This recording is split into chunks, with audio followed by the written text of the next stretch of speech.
Everyone, welcome to StudyIQ IAS English channel. My name is Shubham Sagar and today we have to talk about lecture 23, which is third part of Mughals. We have to do one more part on Mughals and then we have to move on to later Mughals and successor states, and then after that Europeans will arrive.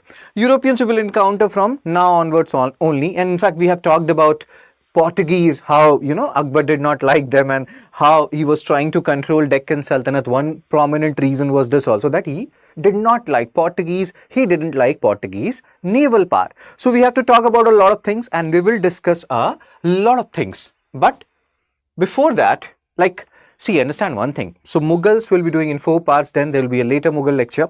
And this is happening because the timing has reduced somewhat of these lectures. It will return to the normal timing in few days from now because of some exigency. So don't worry about it. Just do all these things which we are doing right now and let's solve some practice questions first. Before you solve this particular question, let me tell you. So in the previous 2 lectures on Mughals, what we have done? We have talked about Babur, Humayun, Su dynasty, and Akbar we have started in the previous lecture. Akbar in itself is a big topic because when we are talking about Akbar, we have to talk about his Rajput policy, administration, revenue policy, all these things we have talked about in the previous lecture. Today we have to go on and talk about some more things related to Akbar, related to his religious policies. What is Ibadat Khana, Din-i-Ilahi?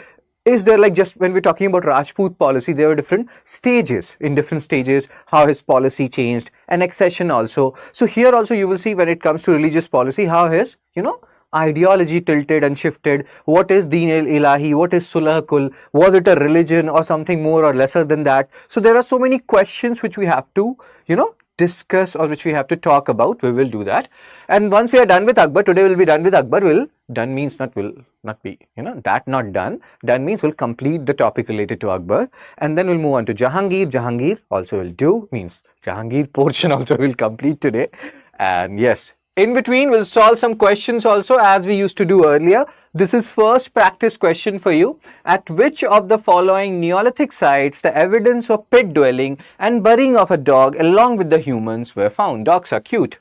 So A. Sarai Khola, B. Burja Home, C. Ale Gul Muhammad. This reminds me of Dil-e Mushkil. Ale Gul Muhammad, and D is Mehergarh.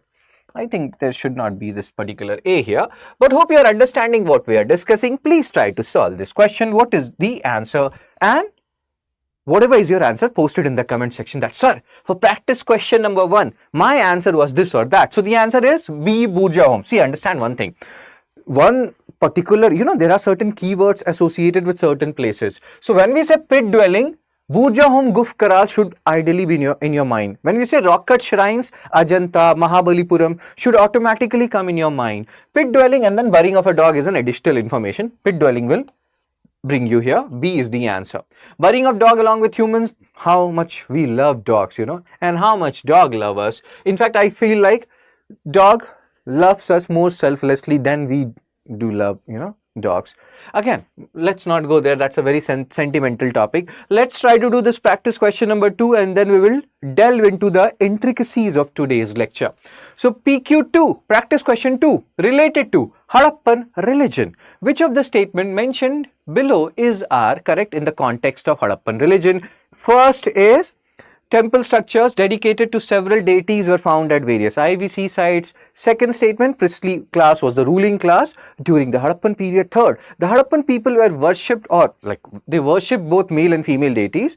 And how many options? Or select the correct option. A, only 3, B, 1 and 2 only, C, 1 and 3 only, D, 1, 2 and 3. So what is your answer? Again, whatever is your answer, you can post it in the comment section. See, when we have talked about Harappa, and you can go back and revise this lecture on Harappan culture, you may have realized that we have discussed this multiple number of times, that earliest evidence of temple construction in Indian subcontinent, we are finding it during the Gupta period, and that was known as Panchayatan style, right? So first statement has to be wrong. See, option elimination will work like a charm here. If you eliminate first, you will directly come to A, only 3.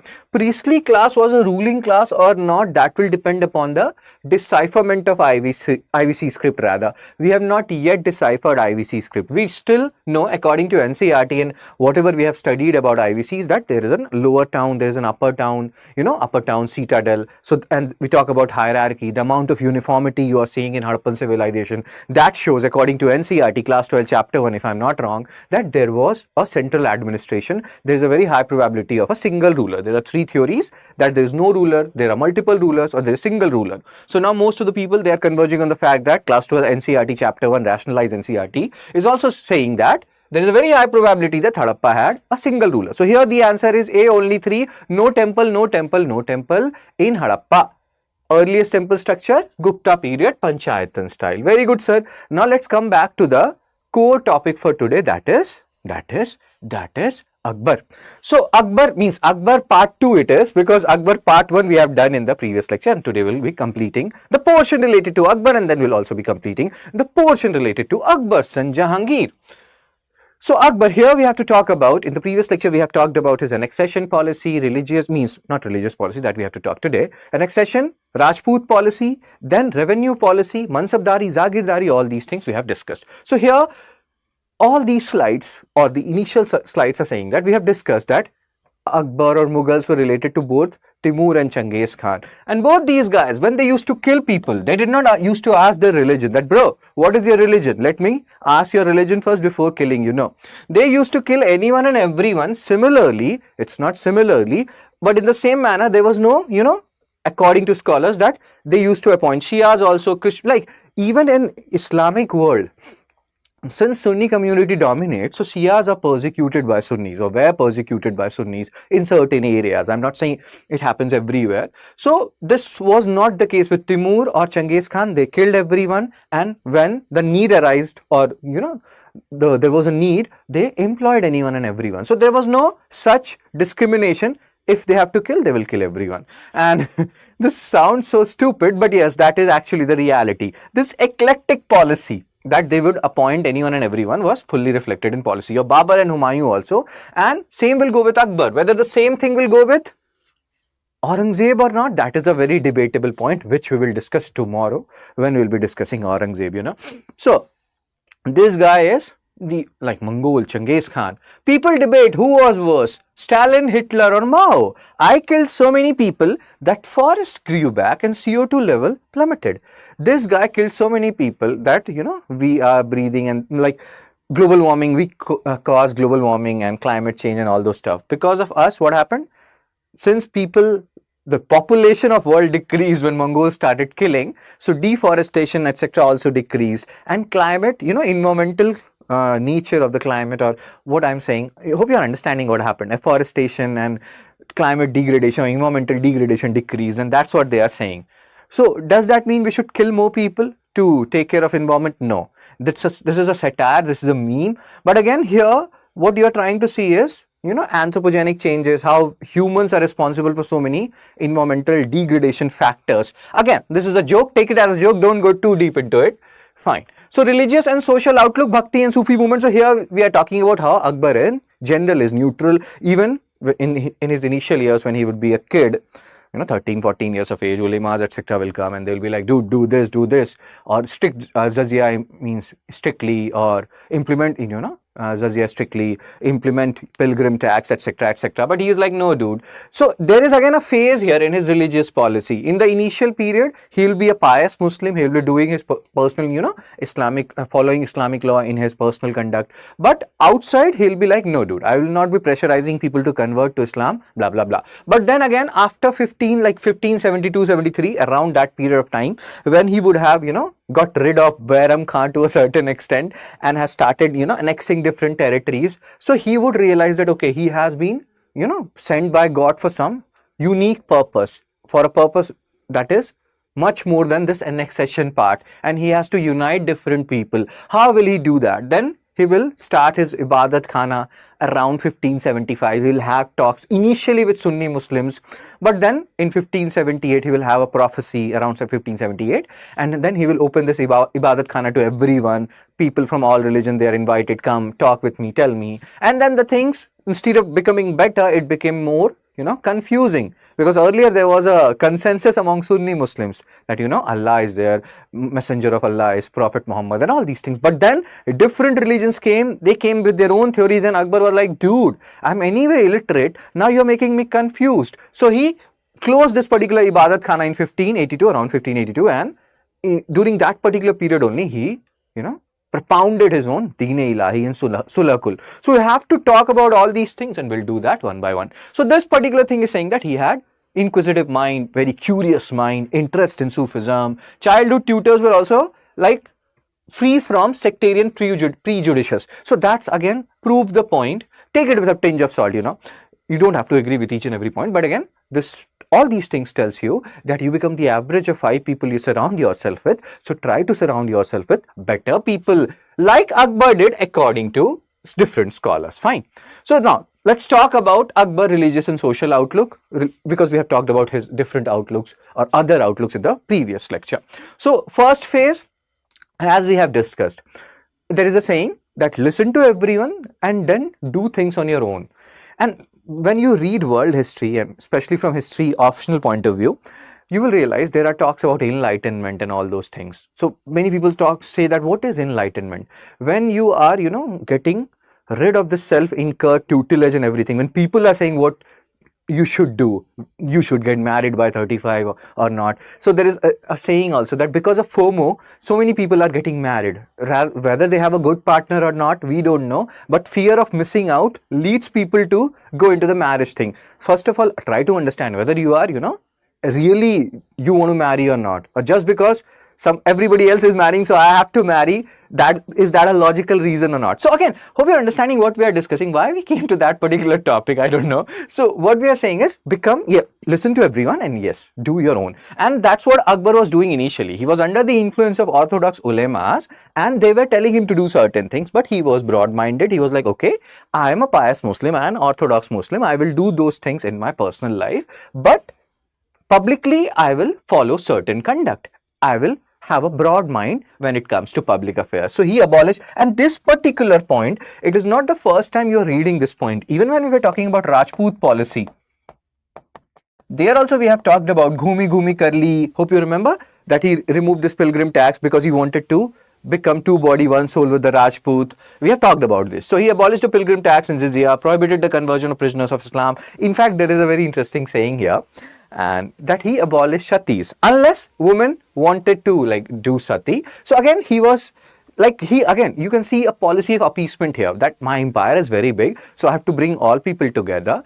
In general, sati does not look cool, so I will ban sati. But let's say a particular woman, do you want to become sati because your husband has died? Yes, please. So okay, I will not stop her. So again, you can understand that this is not entirely correct if we see it from 21st century perspective, but he was doing during that period which he felt was correct. So he was trying to appease anyone and everyone, with due respect to Akbar sir.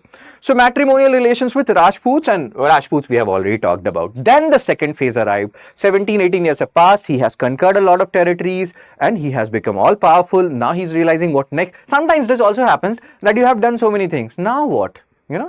Let's say you have taught a lot of guys and you have done this and that. Now what? You want some more challenges, something to keep you occupied. Maybe that's what happened with Akbar, and he was like, dude, I have captured major areas. I am ruling. Nobody's challenging me per se. So what next? Maybe God has made me for something bigger. So this was a phase of intense discussion and introspection on the part of Akbar. So what is happening? He is winning different territories, Malwa, Rajasthan, Gujarat, blah, blah, blah. So that will, again, this also annexed session and which areas he annexed when, that we have talked. The major point was the Deccan area, why he wanted to annex those areas post 1590. That is the part which you have to keep in mind. Fine. So here, all these things, what they are saying, that Akbar is believing that, okay, I have done annexation part. Now what? So let me try to understand what God wants from me. Maybe he wants something bigger and better for me, or from me. So Akbar believed that he was the chosen instrument of God for unifying India under his command. And here also, when we'll talk about Din-i-Ilahi and Sulakul, so various historians say that it looks very similar to Ashoka's Dhamma. Many people say that Ashoka's Dhamma, you will never see any particular statement in any of the 4 types of Dhammas or inscriptions, major rock edict, minor rock edict, major pillar edict, minor pillar edict, where Ashoka is saying that, bro or sis, please follow Buddhism, pretty please. No, he's not doing that. He's not explicitly promoting Buddhism anywhere. Same way here also, many people believe that this Ashoka's Dhamma is an idea or was an ideological tool to consolidate his far-flung empire. Same way people believe that this Din-i-Ilahi Sulakul, peace with all, was also an ideological tool similar to Ashoka's Dhamma to consolidate his far-flung empire. he did not want it to be a universal religion. But then there are other scholars who says that only 16, 18 people became a part of Din-i-Ilahi. So maybe Akbar wanted to save his face, so that's why these kind of justifications has been given. So we'll have a discussion on that. Fine. So apart from an intensely inquiring mind, Akbar had developed a taste for masnavis. Again, pay attention to the words here. So what is masnavis? When you write, stories, anecdotes based on Quran, Hadith, Prophet Muhammad life, these are known as masnavis. Sufi thinkers, because whatever is Sufism, it's an Islamic mysticism movement. This we have discussed earlier. Fine. So that is what is happening with Akbar in this second phase from 1573 to 1580, where he is saying to himself that if I want to grow, I have to know myself. I have to know my soul. Atma, Brahman or Atman, Brahman, we have talked about these, right? So as a ruler, he visited tombs of many. Again, this we have also discussed when we were talking about Sufism.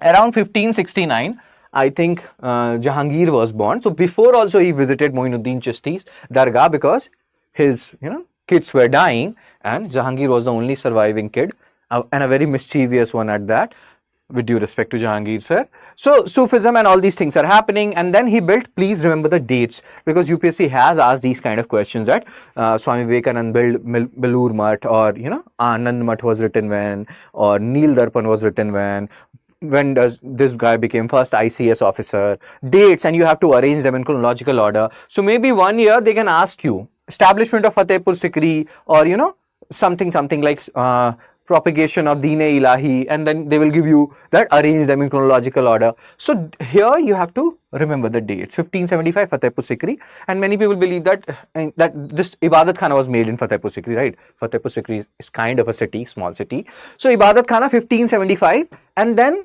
it is said that he closed it by 1582 because he was initially, this was open to only Sunni Muslims. Later on he opened it for all, and then he got super confused. So that is what they are saying here. It was established with the aim to have free discussion on various aspects of Islamic theology, and in the beginning only Sunnis, not even Shia Muslims, were invited to take part in the discussions. But later on in 1578 he had some prophecy, or God came, Allah came in his mind, and he's like, dude, if you want to know truly about me, try to have and try to listen to different other perspective also. Don't just have a singular perspective. Take ideologies, theories, what different people are thinking and why they are thinking what they are thinking. You can always agree to disagree, right? Fine. Ibadat Khana. Then we have discussed this. At first the Ibadat Khana were open only to Muslims, and after that all the subjects each Thursday night Akbar will repair. Repair here does not mean that you would repair or do correction somewhere. Repair means he will go to Ibadat Khana.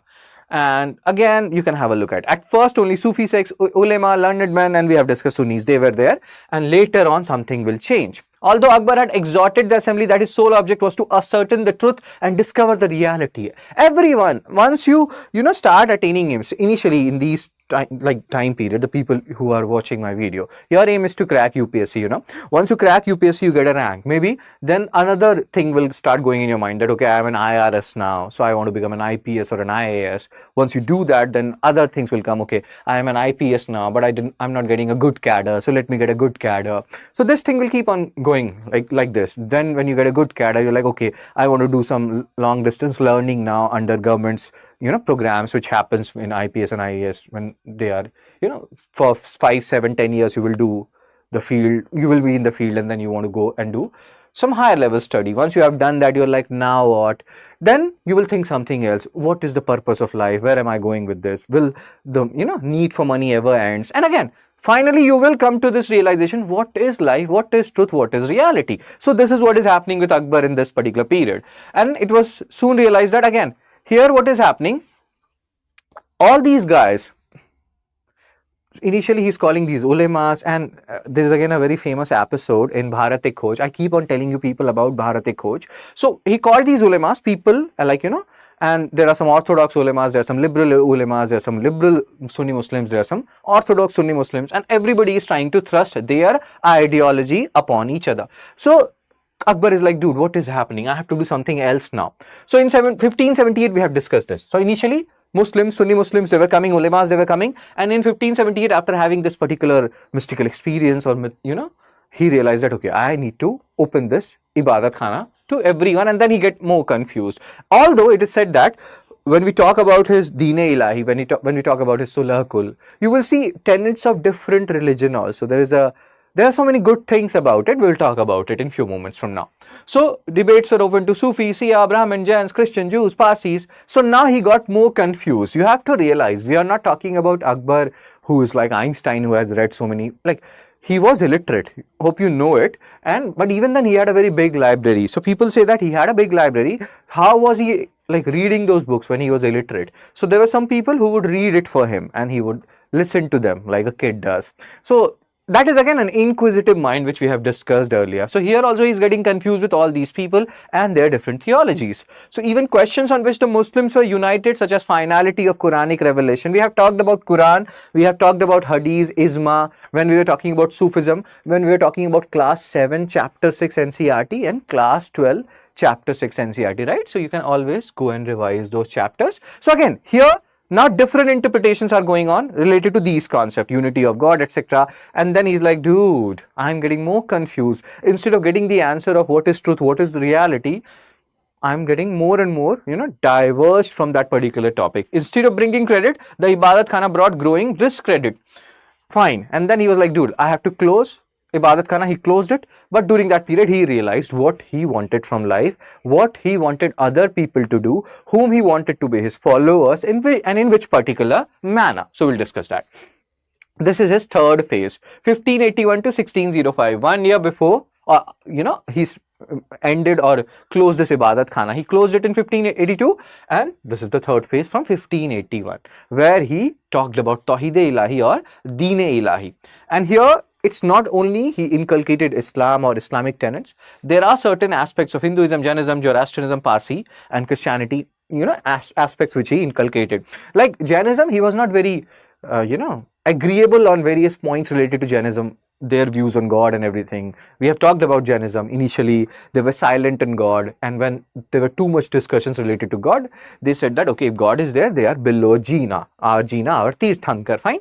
So, but one thing which Akbar liked a lot about Jainism was their vegetarianism aspect. It is said that that particular aspect of Jainism influenced Akbar a lot. Even now, I have, I think, told you these stories that I have a friend when I was working as a software engineer at Samsung. So I had two good friends. One was Gaurav Jain, who is currently in Adobe, Noida, and other is Virendra Kumar. He was from IT Guwahati, is currently in Microsoft, I think Hyderabad or Amazon Hyderabad. So yes, sir. So Gaurav Jain, he was a Jain. So you will see it even in ethics, they talk about this. Let's say I am a Hindu, I was a non-vegetarian, I became a vegetarian. Even then if somebody, gives me temptation, I may be tempted a bit to eat non-veg food. But in Jain people, the amount of, control they have when it comes to like not eating non-veg is humongous. And there is a term for it, which you understand, because they have been fed from, from their childbirth, from like, not childbirth, but when they're very young, they have seen that, and they have gone through that particular concept of vegetarianism. So it's intrinsically built in them. Hope you are understanding what I'm trying to say, that particular thought process. And that actually influenced Akbar a lot. So arguing with Jains, Akbar remained skeptical of their views on God and creation, and yet became convinced by their philosophy of non-violence and vegetarianism. Akbar ended up deploring the eating of all flesh. We don't know. The thing is, we don't know how far this is correct, whether he ate flesh or not, or what flesh he ate during that particular point of time. So we'll not argue on that, but let's try to understand what he imbibed from Jainism. Great. And then there were orders issued favorable for Jaina interests, such as banning animal slaughter. Jain authors also wrote about their experience at Mughal court. Cool. Now, let's try to understand. Allahabad, you may have heard about Allahabad. So when he propounded this Din-i-Ilahi, then to commemorate that, he named this particular town Prayagraj as Allahabad or Ilahabad. Ilahabad based on Din-i-Ilahi. So that is what is written here. He renamed Allahabad to the original, like now it has been reverted back to Prayagraj, and initially it was changed by Akbar to commemorate Din-i-Ilahi. Din-i-Ilahi, Allahabad. Many people don't know this. You know it. It was done in 1583. So, Din-i-Ilahi, syncretic creed, and again here we'll see some very interesting aspects of Din-i-Ilahi. Who can become a part of Din-i-Ilahi? Who became a part of Din-i-Ilahi? Why there were only 18 followers? Maybe we'll talk about some maybes. Why Akbar did not pay too much attention to Din-i-Ilahi? Because if you see and you understand the chronology, this is happening in early 1580s. By 1590, Akbar became interested in the Deccan region. So his interest shifted, and maybe because of that, he was not that keen about, Din-i-Ilahi and all those. And even Jahangir was revolting a lot during the later years of Akbar. So Akbar had lots of other problems to deal with. So Din-i-Ilahi was a syncretic creed. Again, remember the years. When was Ibadat Khana opened? When was Ibadat Khana closed? When was this Din-i-Ilahi, propounded, and all those fun. So it was derived from, and all those facts rather, it was derived from, again, have a look at it, I'm not reading it, monotheistic cult, again, monotheism, polytheism, cathenotheism, animism. We have discussed about it. If you know, you can post it in the comment section. What is the difference between cathenotheism and animism? To commemorate Din-i-Ilahi, he changed the name of Prayag to Allahabad or Ilahabad, as it written here in 1583. Now it has been reverted back to Prayagraj. So many railway stations, their names have also been reverted back, and it gets so confusing sometimes, to tell you the truth. Religious and social outlook, Din-i-Ilahi, what are the characteristics? You see these characteristics, these are simple characteristics which more or less every religion has, and every people should follow. Liberty and beneficence, and refraining from bad action, worldly desires we have to limit, there is no end to it. If you are earning 2 lakh, you want to earn 3 lakhs, 4 lakhs, is there an end to it? No. Taking the path of non-violence, again Jainism inspired him. Piety, wisdom and meditation. Breathe in, breathe out. As I'm telling you, like, there's a book which I'm reading, and I think I'll be completing it in 1 or 2 days. Murder Mindfully. It's awesome book. Again, it's not about murdering people. It's about meditation. How when you are focusing on mindfulness, how it helps you a lot when you're just soaking everything which is happening around you, and people are doing different stuff, and how you have to counter your hormones, react in a certain way. So meditation, Murder Mindfully, awesome book, you can read it. So after I'm done with Murder Mindfully, I think I'll read, I have not yet completed, there was another book, Men Are From Mars, Women Are From Venus. So I have started it, I have left it midway, I have to complete that book now. Sublimity means, let's say I'm talking about Murder Mindfully as a book. Murder Mindfully's content is sublime. So that is awesome. Soft voice, gentle words and pleasing speeches. Soft voice. So we have an associate director here in StudyIQ. His name is Rahul Yadava sir. Once you speak to him, doesn't matter how angry you are or other people are, he always speak in a very soft tone, gentle words. So again, you learn all these things from different people, and that's how we should act. So Din-i-Ilahi's component influenced him, or maybe he is that way, from life. So again, these are very good things, and this is not only confined to Din-i-Ilahi. What we are trying to understand here is these kind of things you can see anywhere and everywhere. Brotherly attitude for others, development of attachment towards the supreme being, not getting attached to humans per se. Get attached to the supreme beings, Do meditation, breathe in, breathe out, self-purification. Again, let's move on, bro. We have to talk about something very interesting here.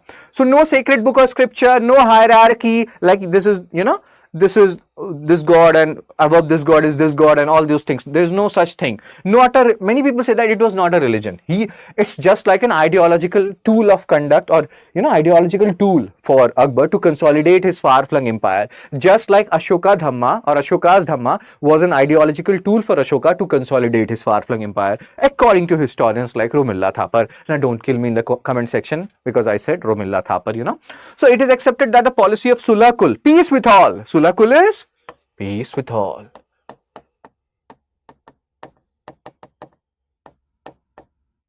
Which formed the essence of Din-i-Ilahi, was adopted by Akbar not merely for religious purpose but as a part of general imperial administrative policy. He just wanted to consolidate his empire. He was like, so many religions, so many differences, let's unite everyone. And now if you want to be a part of this particular Din-i-Ilahi, you have to submit certain things. Property, life, honor, religion. How will you remember it? You will remember it like this. HR. Let me erase this.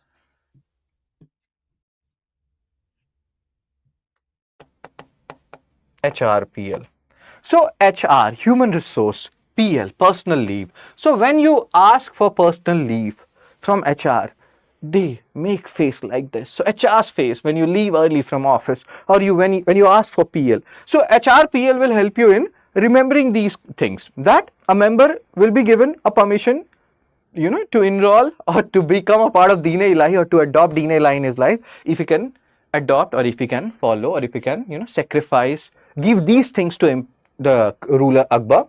That is HRPL: honor, religion, property, and life. Why is he asking for property? It's just that I have given everything to you. In my eyes, you are the God for me. That is what is happening here, if I am not wrong. Badayuni, we have talked about Badayuni earlier also.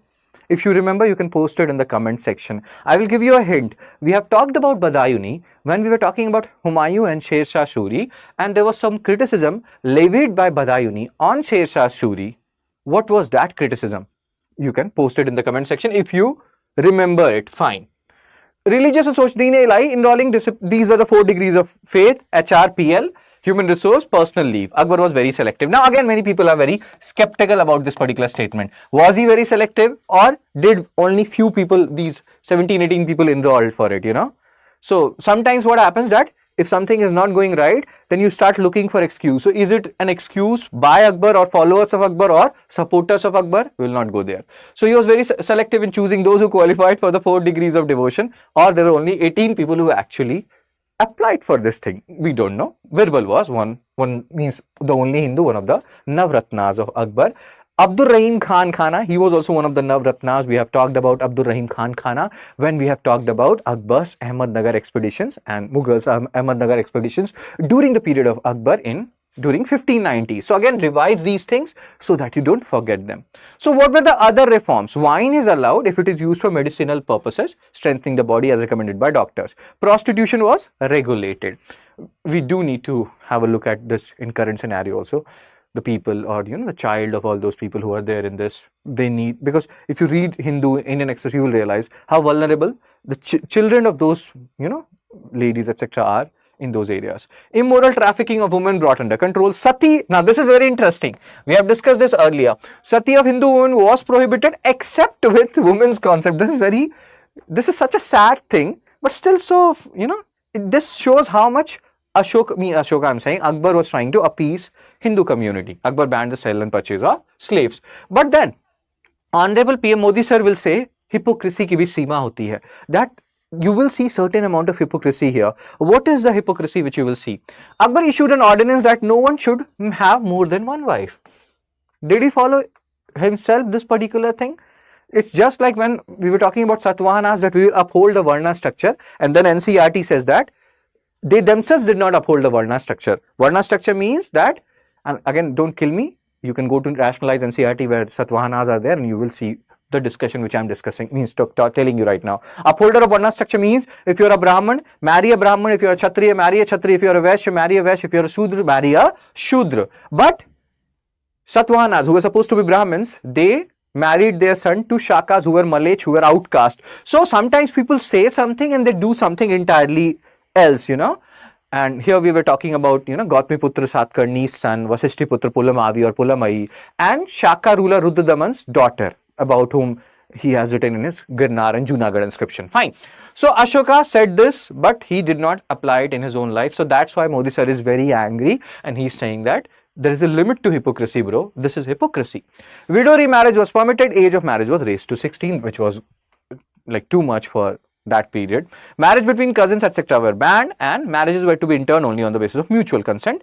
Again, all these things are fine. This is the point where hypocrisy comes into picture, which you have to keep in mind. Plus that sati provision is also, women's consent. What does it mean, women's consent? Who wants to die? And who wants to put their body on fire by will? Or maybe some women did. This is actually very disturbing, this particular statement. Again, you can agree to disagree with me in a civil manner in comment section, not kill me in the comment section. Okay, so these are all the points. Let's try to focus on what areas are important from exam perspective, and we will solve some questions as well. So he was, as we can see here, and we have discussed about Akbar a lot now in the previous lecture as well as in today's lecture, that he was illiterate, but he had an inquisitive mind. He wanted to read books through others, and all these things we have discussed. Then he started a department for translation of works. Here, there are certain things which are very important, like Singhasan Battisi.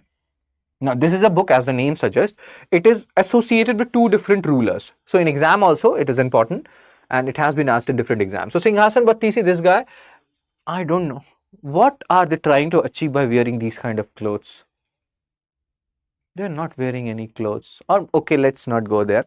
So, sir and ma'am, Singhasan Battisi is associated with two kings, Bhoja and Vikramaditya. This Vikramaditya is the same sir, Vikramaditya, who started Vikram Samvat 57-58 BCE, you know, and this Bhoja, Raja Bhoj of Paramara dynasty, revised Rajput kingdom.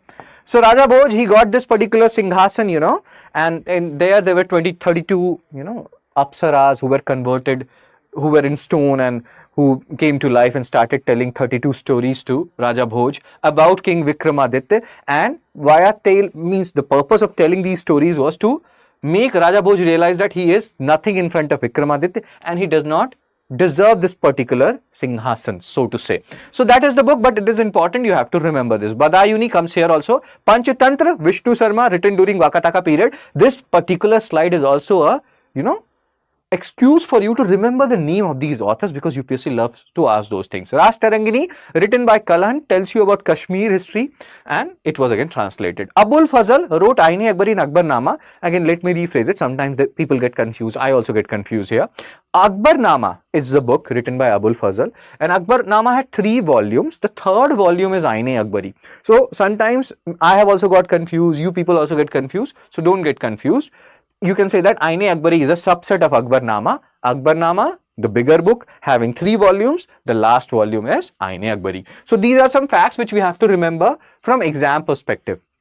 Then, invention of cart meal. How does a cart meal looks like? This kind of a thing. Chakki piecing, like Dharmendra sir is saying. So, again, sometimes what happens when the king is so big, so you will say that he has written these many books. Just when we were talking about Harsha per se. So PNR, we had seen his mnemonic, Priyadarshika, Nagananda and Ratnavali, those books he had written. So sometimes maybe some other people have written that book, but he has taken the credit. That happens in today's society also in different countries. So here also cart meal, maybe somebody else invented it, but the credit is given to Akbar, that Akbar was the one during whose period the invention of cart meal happened. One historian of Akbar court, Nizamuddin Ahmad, attributed to Akbar's court here. Again, sometimes you have to take the credit. People are very good in taking the credit, and here Akbar is no exception, with due respect to Akbar sir. Cool, sir.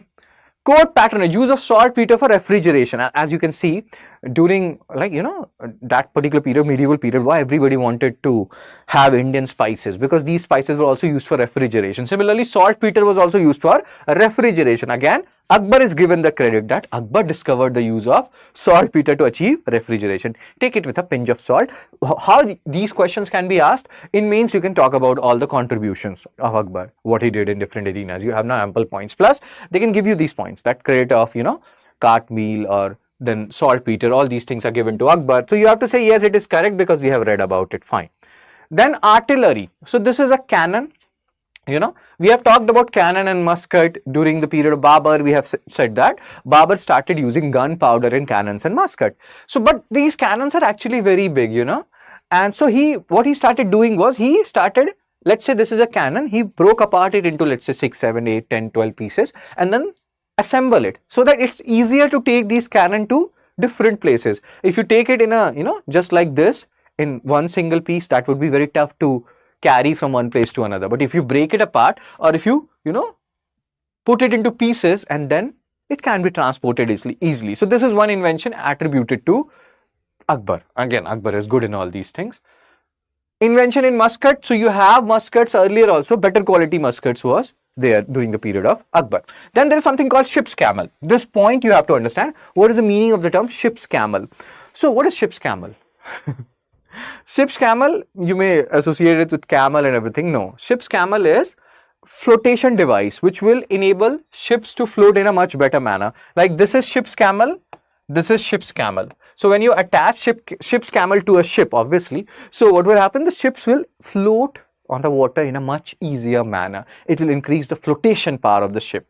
So even her camel got it. So cute. Babies are so cute. Oh my God. Now let's solve PQ3. Practice question 3. We have read enough theories. Now we'll talk about this PQ3. and then we will go to Jahangir and we'll talk about Jahangir. So consider the following statement with respect to Hoysala temple architecture. Hoysala is very important.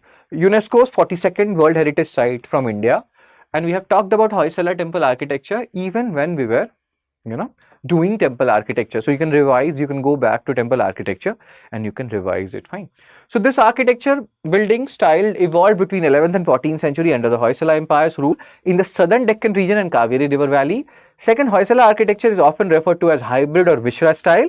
Third, hard granite stone is used in the sculpture of Hoysala temple architecture. Fourth, Hoysala's temple have several shrines arranged around a central pillared hall in the form of an intricately designed stelae plan. Which of the following statements are incorrect? Always pay attention to this particular word, whether they are asking correct or incorrect. Here it is incorrect. A only 1, B only 2, C only 3, D all of the above. So how many are incorrect? First is correct, 11th and 14th century. Hoysala architecture, hybrid Vishra style, correct. Third statement, hard granite is used. We have talked about soapstone. If you go back and read Hoysala architecture, we have talked about how they were able to make so many stelae plans, star-like structure, so many intricate carvings because they were using soft stone, which was soapstone, not hard granite. So third statement is wrong. Fourth is correct. And so how many statements are wrong? Only one. A only one. Tricky question, I think. Many of you may have got this particular question wrong. If you have got this correct, you can post it in the comment section. But this is a tricky question, so don't worry about it if you have got this question wrong. Now let's talk about Jahangir, and then once we are done with Jahangir, we are done for the day. And tomorrow we'll be done with Mughals, especially the great, 6 great or 6 powerful Mughal rulers. Are the 6 only? Babur, Humayun, Akbar, Jahangir, Shahjahan, Aurangzeb, yes. And then we have to talk about later Mughal rulers because nobody talks about them, and those rulers are important because so many things are happening during their tenure because they have become weak. So different people will try to take advantage of it, be it Marathas or Afghans or other people or even EIC. So we'll talk about it. So Mughal India, Jahangir. So his reign is from 1605 to 1627. He was very fond of he's very fond of opium. In simple terms, in our language it is called he was a nashedi, but with due respect to Jahangir sir, we don't want to disrespect him. I don't want his ghost to haunt me. So he was fond of opium. People are fond of different things. Like these days I am fond of books. I want to read so many books, and again, you get fond of different things at different points of your life. So he was, for most of his life, he was fond of opium. And because of this, what happened? He had different affairs or different, like you have heard about Anarkali, Nur Jahan. Please understand, Anarkali and Nur Jahan, they are same, but different. Many people feel that Anarkali and Nur Jahan are same. Then there is also one controversy related to Jodhabai. Jodhabai means, if you see Hrithik Roshan movie Jodhabai, right? So Akbar is Akbar. Hrithik Roshan is Akbar rather, and Jodhabai is his wife. That is actually wrong, and we'll talk about it.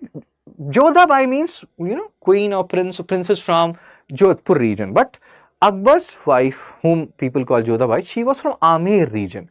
So there is Jagat Gosain, who is the wife of Jahangir. She was the actual Jodhabai. So there are certain issues, we'll talk about it. Jahangir, he was he did not want to fight people. You will see, even if you see Bharat Ek Khoj, you will see how Jahangir was in general. There was one Kangra region. There is still one Kangra region in Himachal, awesome region, hilly area. So he captured that, and it is said that that was the only major conquest during his period. During his period, Ahmednagar, where Akbar, started telling them or pressurizing them to accept subordination. They became independent under the generalship of Malik Ambar, who is like a Ethiopian guy who was a slave, who was sold to different people, and then he came to Ahmednagar, became very powerful. That, like Malik Ambar or that Ethiopian slave, may remind you of Yakut, Abyssinian slave, which we have discussed during the period of Razia Sultan. So many things are happening. He is trying to appease the generals and the ulemas and the nobles by giving more Madate Mash. What is Madate Mash? We have to talk about it. And during his period, Anarkali, we know the fate of Anarkali, what happened. He got married to Nur Jahan. Nur Jahan was very shrewd. He was a nashedi and a person who was very interested in opium, so to say, with due respect to him. So Nur Jahan took control of the affairs. That was not liked by the prince Shah Jahan. he was Prince Khurram or something else. So Shah Jahan will revolt, that will subside, and then he will revolt again. So all these things will happen. So during the period of Jahangir, Nur Jahan and Nur Jahan's father, Itmaduddaulah, they became very powerful. Itmaduddaulah's tomb is in Agra. So there are certain things, there are certain facts, there are certain, informations which we have to remember, and we'll talk about it.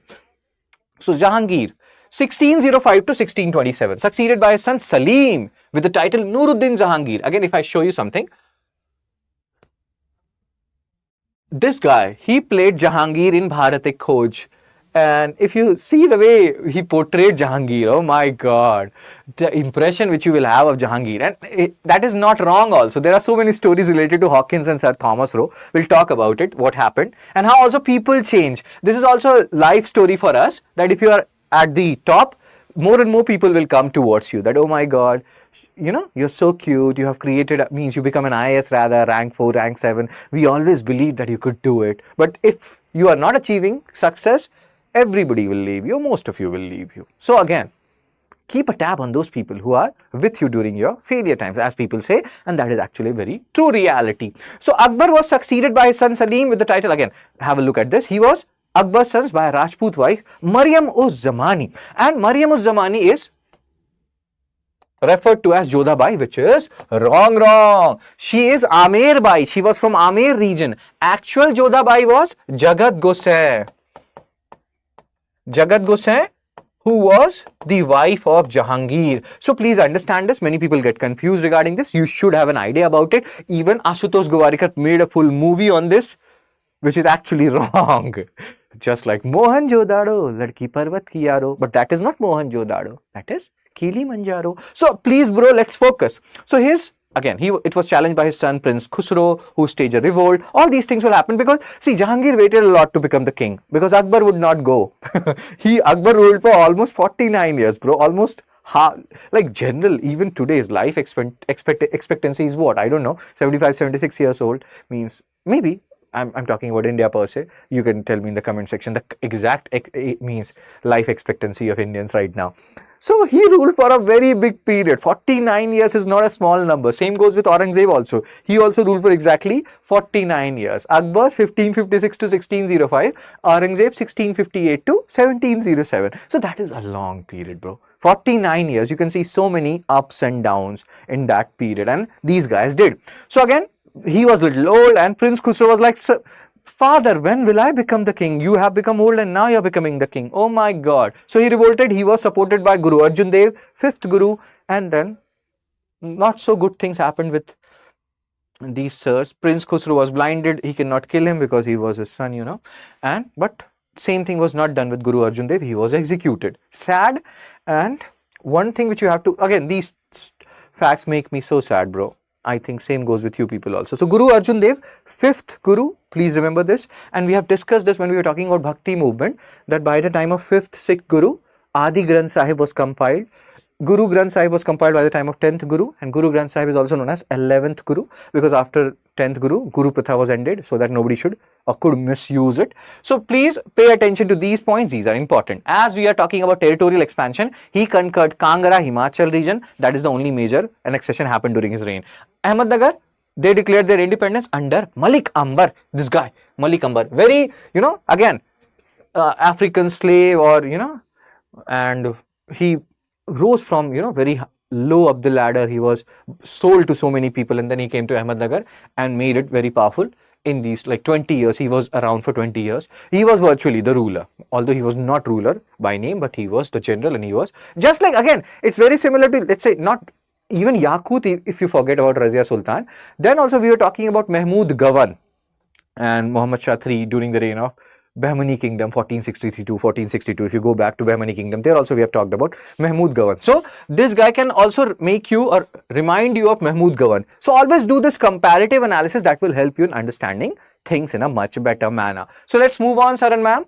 Jahangir's reign. See, that's what I was telling you. This particular slide will remind you how everybody, pay attention to, or pay heed to, or love rising sun. So 1609, William Hawkins, when he came to meet Jahangir, Jahangir was like, dude, and he did not pay too much attention to William Hawkins, and William Hawkins was very disappointed with this, because it's not like he came from 2 kilometers away. He came from Britain, bro. He came crossing all the seas. It's not like he was very pious. Their intentions were also not so good. But still, why he was not given that much, means pomp and show. He was not greeted with too much pomp and show, and which was given to Sir Thomas. So there's a reason here. 1609, 1615. Remember the chronology. This guy is Sir Thomas Roe.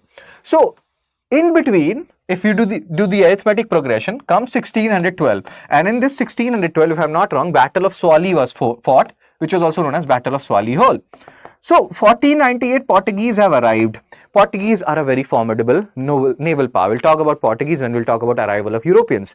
So in that you will hear that they had developed their Cartas system.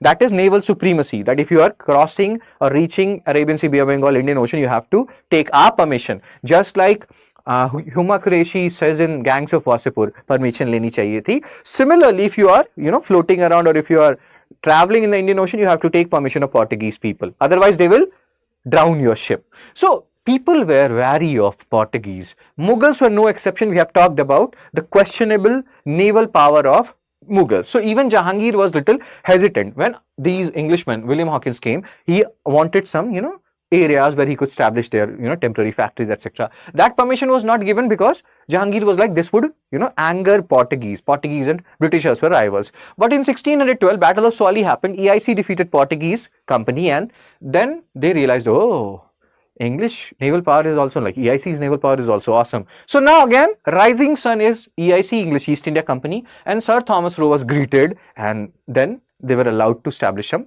temporary settlements.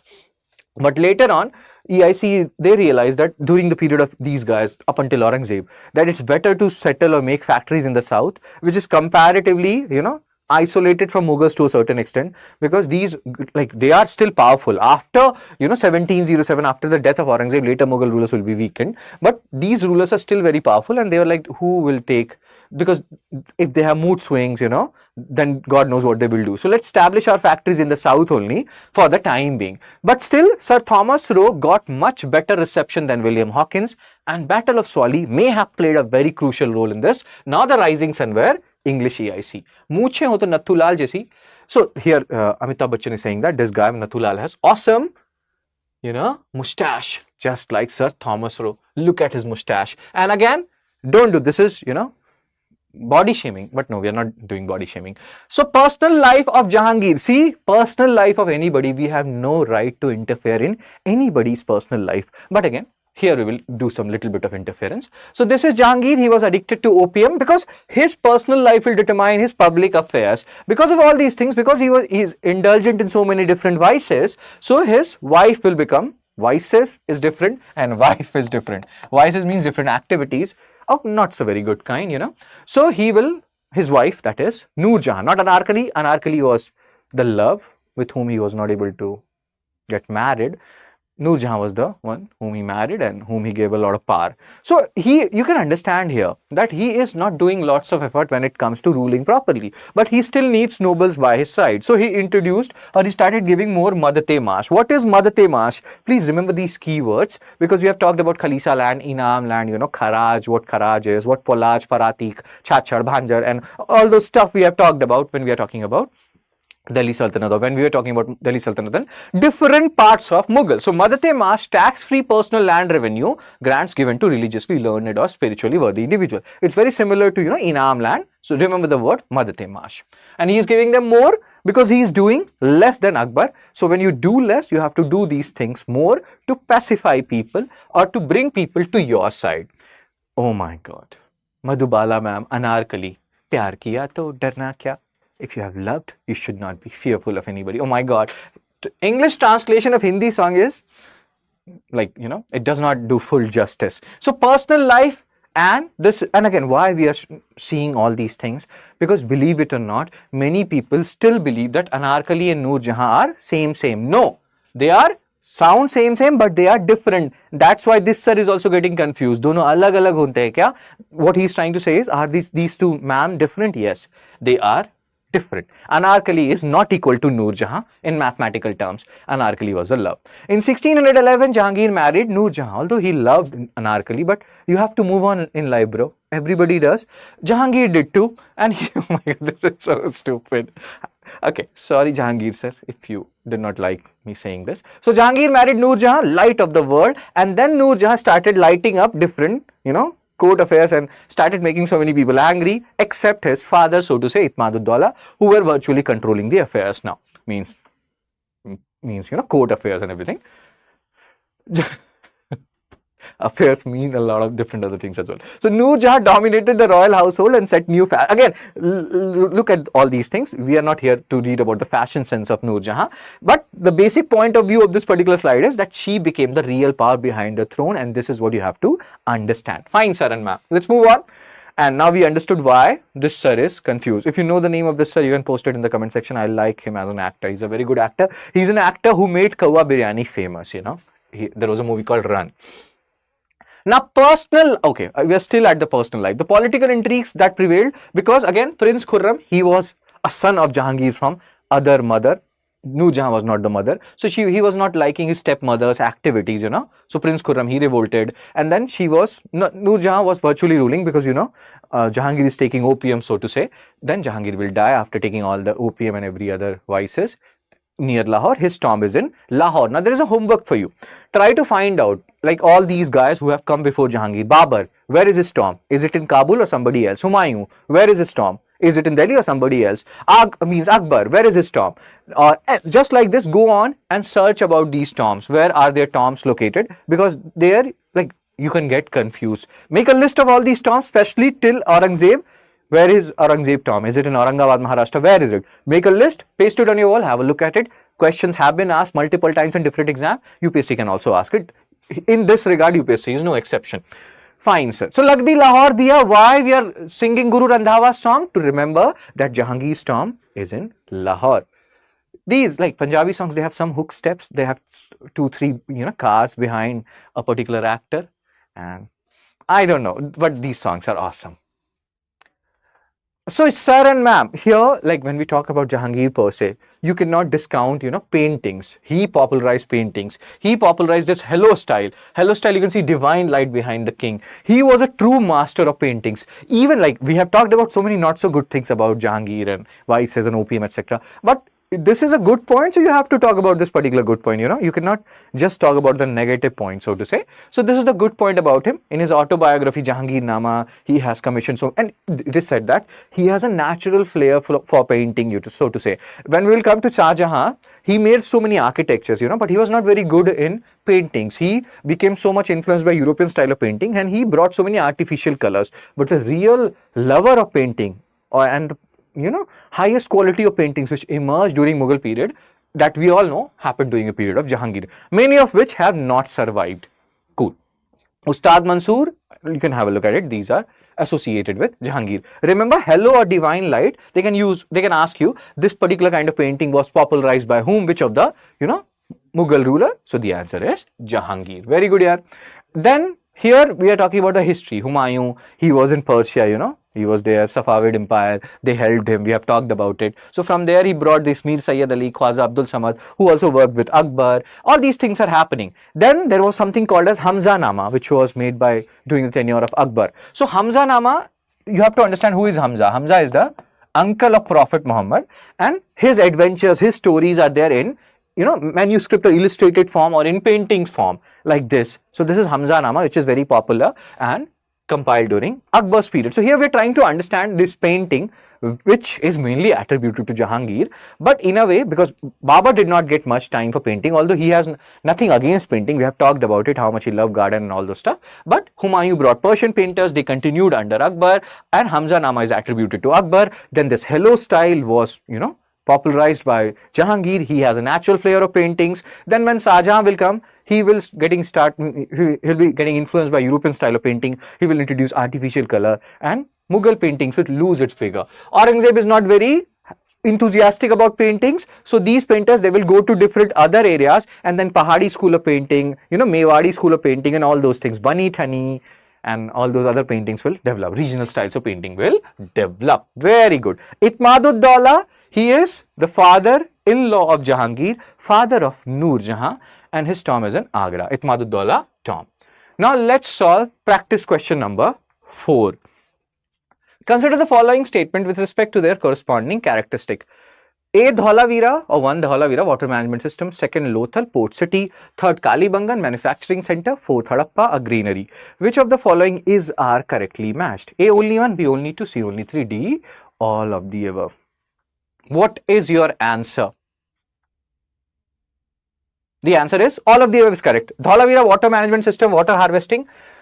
We have talked about it. UPSC has asked a PYQ on it. Lothal, a port city, National Maritime Heritage Complex is in news. Kalibangan, black bangles.